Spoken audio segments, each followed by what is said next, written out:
Good morning everybody and welcome back to a craft video for Sunday school.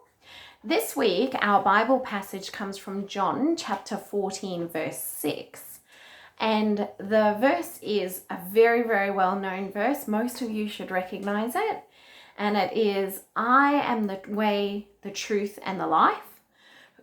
Whoever believes in me will get to the Father."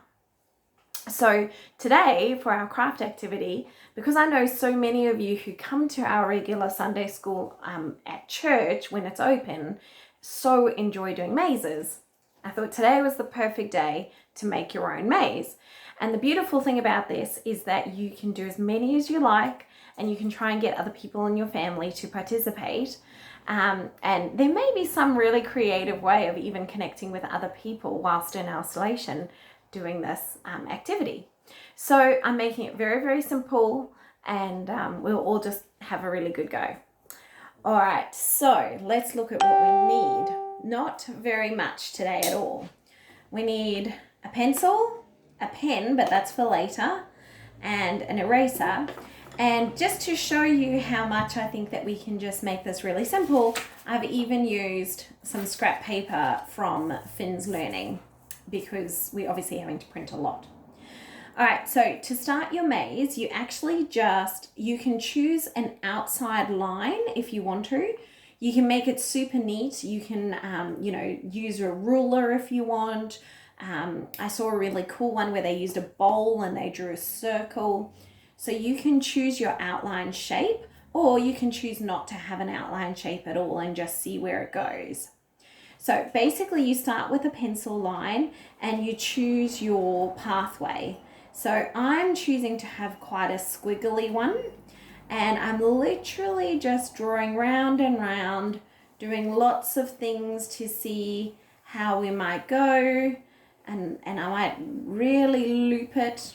So this one I've obviously decided to go with a very twirly swirly line, and that's going to be the end of my line. Okay, so you can see I've really made a swirly line. Now what you do is you add some of those false walls along the way. Okay, so we could even have one that goes right off at the very start, and it goes around here and it leads people all the way down here, but then, it comes to the end of the path. And perhaps we've got another one which comes out here and loops right around and maybe makes you even think that, you're nearly there, but no, it stops. And we might have another one here that's really just a short one so that they don't have to go too far to discover they've made a mistake. We can have another one up here. I might choose to do another fairly long one which loops all the way around and maybe back in on itself, and then stops. We could have another one quite close to the beginning here that loops around and touches in. So that's how you get started. All right, then your next job is when you actually pick up your pen, okay? And you go around every single line, making sure that your pencil path, whether it's the right one or the wrong one, is in between two pen lines all the time. So you can see that one comes out here. I'm going to turn it off there because that's the end of that path. And we're going to come around here. You can see that I'm keeping a pencil line in between my pen lines. Okay, never actually touching a pencil line. We can't touch a pencil line at any time. We just keep going.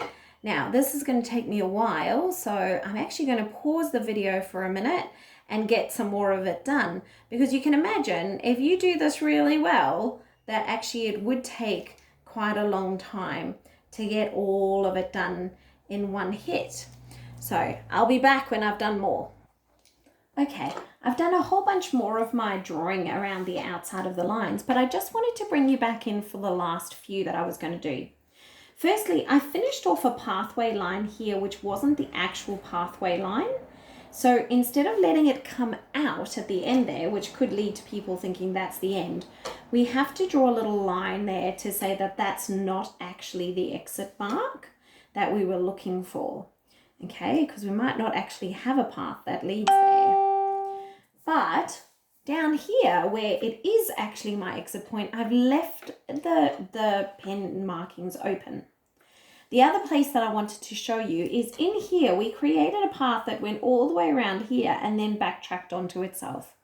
When you're doing the pen marking for that, you still need to make sure that there's a pen line on both sides of your pencil marking. Now, I think to make this job easier, it might be better to have a pen or a texter perhaps that's quite different colored so that you can see where you haven't quite followed everything. All right, so just remember a few hints and tips. You've got to leave the top end open so that people know that this is where you're starting, and the bottom end where your exit is open. All right, now the next job is to rub out all the pencil markings. Otherwise, you're essentially telling people exactly where to go. So if you were to share this with somebody down the track, they'd be able to follow some of your pencil markings, and they might get lucky and just follow the right one straight away. All right, so again, I'm going to just pause my video for a minute while I try to get as much of this pencil marking out of the way as possible, and then we'll be able to finish off our craft and hopefully let somebody have a go. Okay, I've finished rubbing out all my pencil markings on there now, and I just need to make sure that we've got a start and a finish so that everybody knows where to go. So obviously with our reading of being that I am the way, the truth, and the life, whoever believes in me will come to the Father. So in fact, what we might say is instead of start and finish, we might actually say, this is you, okay? And this down here is your Father in heaven. Okay, essentially that's the same as saying start and finish, but it just makes it linked nicely to our Bible reading. All right, so I think a few hints and tips are needed. All right, so just a few hints and tips before I go. Remember, I suggested, having made this one, that it would possibly be easier to use a lead pencil and then a texter that's quite a different color so that the pathway is easy to see for you creating it. My second hint is definitely to make sure that you use your pencil very lightly as you go, because obviously you're rubbing it out and you want to be able to rub it out as easily as possible. So I hope you have a bit of fun making a maze, and hopefully a few of you in your household will make a couple of different mazes, and maybe you can all have a bit of fun letting other people have a go at your maze. Have a great day, have a great week, make a few mazes, have a little bit of fun, and we'll see you again next week. Take care, bye.